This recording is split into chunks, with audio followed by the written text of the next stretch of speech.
Le cinquième point, toujours tiré du programme du CNR, établir le respect de la personne humaine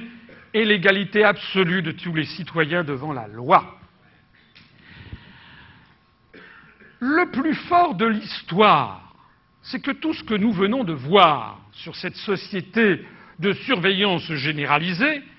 se traduit par des chiffres qui sont absolument le contraire de ce que prétendent les organisateurs de ces dispositifs. La Cour des comptes a publié un rapport où elle a examiné les chiffres de la sécurité entre 2002 et 2010.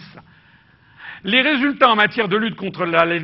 la délinquance sont relativement contrastés, puisque le recul des atteintes aux biens est de 28% sur la période, mais la hausse des atteintes aux personnes est de 21,2%. Or, normalement, justement, d'ailleurs, ces fameuses caméras devraient beaucoup plus interdire les atteintes aux personnes dans la rue que les cambriolages au fin fond d'un appartement.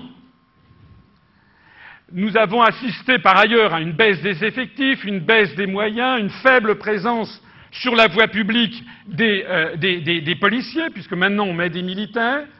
une lutte contre le trafic de stupéfiants inefficace, une organisation coûteuse du temps de travail et enfin le développement rapide et coûteux de la vidéosurveillance et, comme a dit pudiquement la Cour des comptes, sans réelle preuve de son efficacité. C'est-à-dire que c'est nous avons maintenant une caméra pour 1000 habitants, eh bien la preuve de l'efficacité est nulle.